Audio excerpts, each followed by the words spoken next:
किसान भाइयों नमस्कार। क्या आपके साथ भी ऐसा होता है कि आप हर साल गेहूं की बुआई करते हैं, 21 दिन पर पहली सिंचाई भी करते हैं, महंगी से महंगी यूरिया भी डालते हैं, लेकिन फिर भी आपके गेहूं में ना तो कल्ले फूटते हैं ना ही पैदावार आती है। आपका पौधा पीला पीला दबा दबा सा रह जाता है, जबकि आपके पड़ोस के खेत में वही गेहूं हरा काला और इतना घना होता है कि जमीन नहीं दिखती। आप सोचते हैं कि आखिर कमी कहाँ रह गई। आपने तो वही किया जो सब करते हैं, फिर भी आपके पौधे में 5-7 कल्ले और पड़ोसी के पौधे में 20-25 कल्ले क्यों?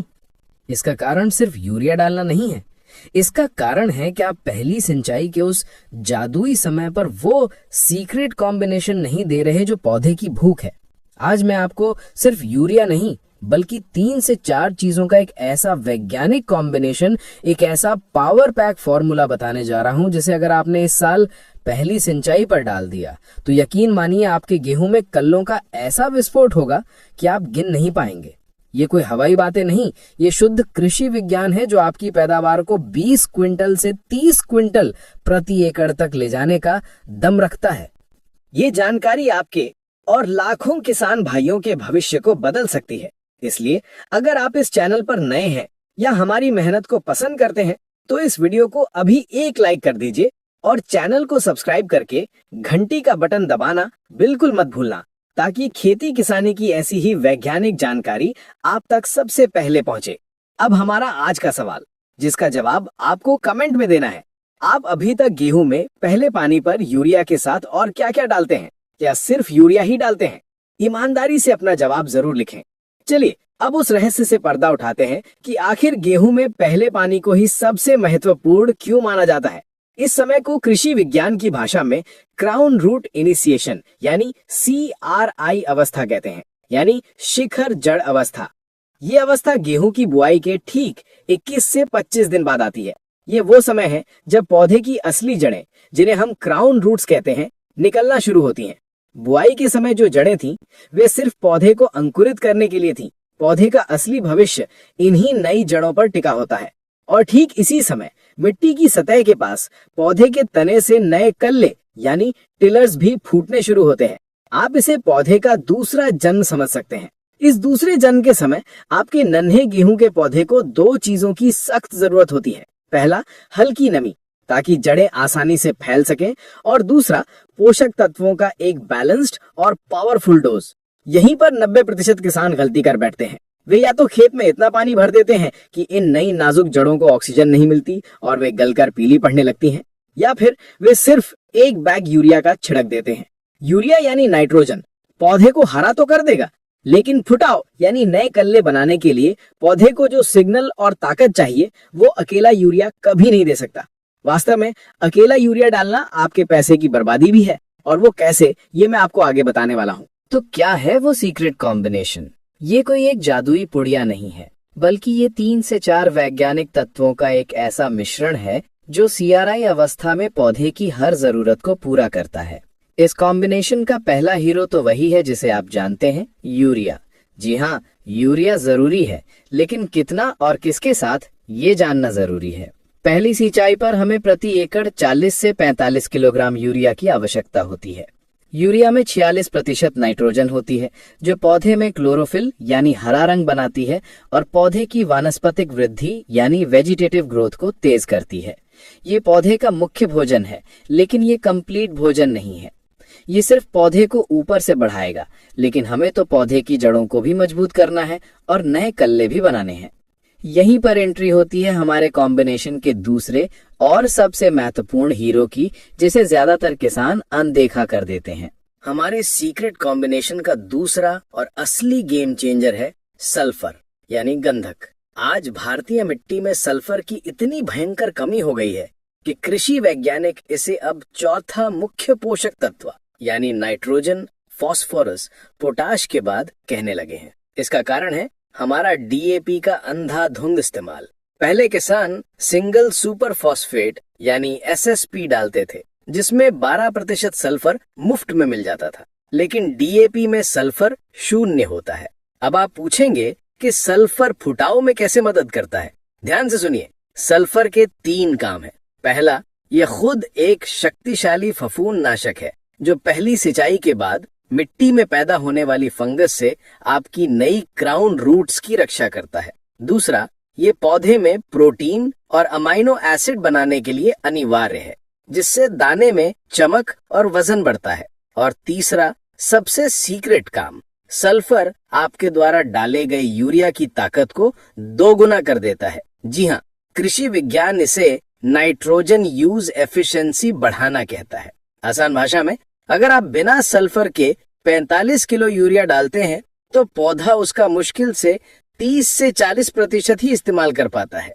बाकी 60% यूरिया या तो अमोनिया गैस बनकर हवा में उड़ जाता है, वॉलेटिलाइजेशन, या पानी के साथ घुलकर जमीन में इतना नीचे चला जाता है कि जड़ें उसे पकड़ नहीं पाती। आपका 60% पैसा बर्बाद हो गया। लेकिन जब आप यूरिया के साथ सल्फर मिलाते हैं तो सल्फर इस यूरिया को लॉक कर लेता है, उसे धीरे धीरे पौधे को उपलब्ध कराता है और पौधे की यूरिया सोखने की क्षमता को 60 से 70% तक बढ़ा देता है। मतलब 45 किलो यूरिया अब 60 किलो यूरिया जितना काम करेगा।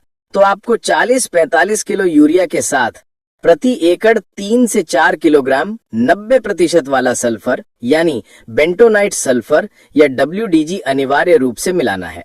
ये आपके यूरिया के खर्च को बचाने के साथ साथ फुटाव की गारंटी भी देगा। तो अब हमारे पास यूरिया बढ़वार के लिए और सल्फर यूरिया की ताकत बढ़ाने और जड़ों की रक्षा के लिए है। ये कॉम्बिनेशन बहुत अच्छा है, लेकिन हमें तो जबरदस्त फुटाव चाहिए। हमें पौधे को वो सिग्नल देना है कि चलो नए कल्ले बनाना शुरू करो। ये सिग्नल देने का काम करता है हमारा तीसरा सीक्रेट हथियार, जिंक यानी Zn। पंजाब, हरियाणा, यूपी, बिहार, मध्य प्रदेश की 50% से ज्यादा मिट्टी में जिंक की खतरनाक कमी है। जिंक पौधे के लिए एक ट्रैफिक पुलिस की तरह काम करता है, जो पौधे के अंदर बनने वाले ऑक्सिन नाम के ग्रोथ हार्मोन को कंट्रोल करता है। ये ऑक्सिन ही वो हार्मोन है जो पौधे की चोटी को बढ़ने का और बगल से कल्ले फूटने का आदेश देता है। जब मिट्टी में जिंक की कमी होती है तो ये ऑक्सिन हार्मोन नहीं बन पाता।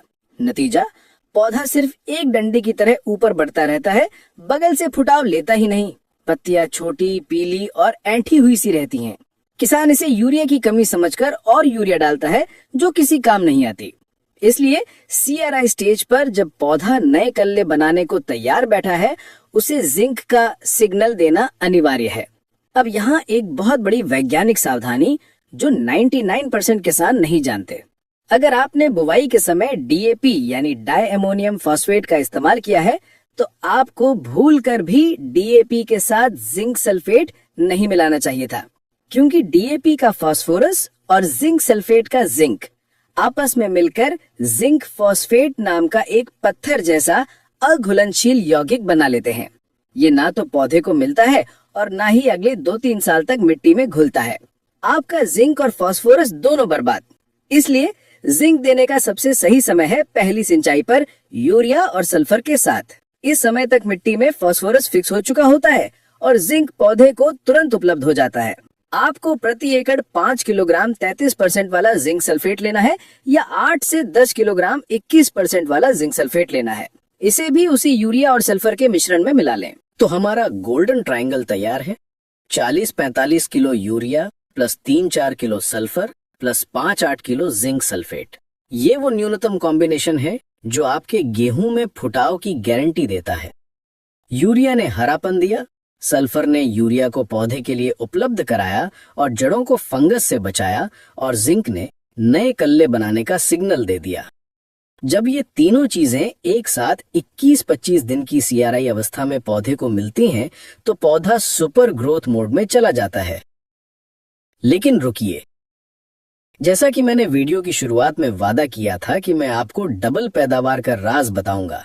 ये कॉम्बिनेशन पैदावार को जबरदस्त बढ़ाएगा, लेकिन अगर आप सच में डबल का लक्ष्य रखते हैं और अपनी मिट्टी को जिंदा करना चाहते हैं तो इस गोल्डन ट्रायंगल में हम एक चौथा ब्रह्मास्त्र और जोड़ेंगे। ये उन किसानों के लिए है जो सिर्फ गेहूं नहीं, सोना उगाना चाहते हैं। ये चौथा और अल्टीमेट बूस्टर है ह्यूमिक एसिड या समुद्री शैवाल का साथ। ये क्या करता है, इसे आसान भाषा में समझिए। ह्यूमिक एसिड आपकी मिट्टी के लिए टॉनिक और स्पंज का काम करता है। ये मिट्टी को भुरभुरा यानी पोरस बनाता है, जिससे क्राउन रूट्स को फैलने के लिए जगह और हवा यानी ऑक्सीजन मिलती है। ये मिट्टी की जल धारण क्षमता यानी वाटर होल्डिंग कैपेसिटी को चमत्कारिक रूप से बढ़ाता है, यानी सिंचाई के बाद मिट्टी लंबे समय तक नम बनी रहती है। और इसका सबसे बड़ा काम, ये आपकी मिट्टी में पहले से पड़े बेकार पोषक तत्वों जैसे फिक्स हो चुका फास्फोरस, पोटाश, जिंक को घोल कर पौधे के लिए उपलब्ध कराता है। ये एक मैग्नेट यानी चुंबक की तरह काम करता है, जो पोषक तत्वों को पकड़कर पौधे की जड़ तक पहुंचाता है। जब आप अपने urea plus sulphur plus zinc के मिश्रण में सिर्फ 1 से 2 किलोग्राम हाई क्वालिटी यानी 98% ह्यूमिक एसिड मिला देते हैं, तो ये उस कॉम्बिनेशन की ताकत को 50% और बढ़ा देता है। इसी तरह समुद्री शैवाल यानी सीवीड एक्सट्रैक्ट जैसे कि सागरिका प्राकृतिक ग्रोथ हार्मोन्स, साइटोकाइनेंस, ऑक्सिन्स और 70 से ज्यादा सूक्ष्म पोषक तत्वों का खजाना होता है। ये पौधे को पहली सिंचाई के बाद ठंड के स्ट्रेस यानी तनाव से बचाता है और पौधे की रोग प्रतिरोधक क्षमता यानी इम्यूनिटी को बूस्ट करता है। आप या तो 1 से 2 किलोग्राम ह्यूमिक एसिड या 5 से 8 किलोग्राम सागरिका दानेदार को अपने मुख्य कॉम्बिनेशन में मिला सकते हैं। ये चौथा घटक थोड़ा खर्चीला लग सकता है, लेकिन ये आपके द्वारा खर्च किए गए हर रुपए पर 10 रुपए का मुनाफा वापस देने की ताकत रखता है। अब जब हमारा अल्टीमेट पावर पैक यानी urea plus sulphur plus zinc plus humic या सागरिका तैयार है, तो इसे देने का सही तरीका क्या है? यहीं पर किसान सबसे बड़ी और आखिरी गलती करते हैं। 90% किसान पहले खेत में पानी भर देते हैं और फिर 2-3 दिन बाद जब खेत में पैर चिपक रहे होते हैं तब यूरिया छिड़कते हैं। ये सबसे गलत और नुकसानदायक तरीका है। गीली मिट्टी यानी कीचड़ में यूरिया डालने से उसका 50% हिस्सा अमोनिया गैस बनकर तुरंत हवा में उड़ जाता है। High volatilization loss. आपको खेत में जो गंध आती है वो आपके पैसे की बर्बादी की गंध है। दूसरा, खाद पौधे की जड़ों तक पहुंचने की बजाय मिट्टी की ऊपरी सतह पर ही चिपक जाती है। सही वैज्ञानिक तरीका सुनिए। आपको ये पूरा कॉम्बिनेशन यानी urea plus sulphur plus zinc plus humic सिंचाई करने से पहले खेत में समान रूप से छिड़कना है। जी हाँ, सिंचाई से पहले। जब आपका खेत 21 से 25 दिन का हो जाए और सिंचाई मांग रहा हो, तब सुबह या शाम के समय जब हल्की वक्त यानी नमी हो, इस मिश्रण को पूरे खेत में बिखेर दें। बिखेरने के तुरंत बाद उसी दिन खेत में हल्की सिंचाई करें। याद रखिए, सिंचाई हल्की होनी चाहिए, खेत को डुबाना नहीं है। बस इतना पानी देना है कि खाद घुलकर 3-4 इंच नीचे क्राउन रूट्स तक पहुंच जाए। अगर आपने पानी भर दिया तो सारे पोषक तत्व पानी के साथ घुलकर जड़ों की पहुंच से बहुत नीचे चले जाएंगे और फिर किसी काम के नहीं रहेंगे। पहले खाद फिर हल्की सिंचाई, ये वो गोल्डन रूल है जो आपके 100% पैसे को सही काम में लगाएगा। तो किसान भाइयों, इस बार सिर्फ यूरिया के भरोसे मत बैठिए। गेहूं की 21-25 दिन की CRI अवस्था पर सिंचाई से पहले 40-45 किलो यूरिया प्लस 3 से 4 किलो सल्फर प्लस 5 से 8 किलो जिंक सल्फेट प्लस 1 से 2 किलो ह्यूमिक एसिड या 5 से 8 किलो सागरिका का ये वैज्ञानिक कॉम्बिनेशन अपनाइए। मैं आपको गारंटी देता हूँ, अगले 10 से 15 दिनों में आपके गेहूं के खेत में कल्लों की ऐसी बाढ़ आएगी, पौधे में ऐसा गहरा हरापन और मोटा तना बनेगा कि आप खुद हैरान रह जाएंगे। ये वो नींव है जो आपकी पैदावार को डबल करने का रास्ता खोलेगी।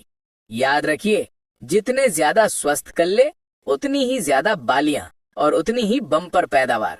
ये ज्ञान सिर्फ अपने तक मत रखिए, इस वीडियो को अपने हर किसान दोस्त, हर व्हाट्सएप ग्रुप में शेयर कीजिए ताकि इस वैज्ञानिक तरीके से पूरे भारत का किसान अपनी आय बढ़ा सके।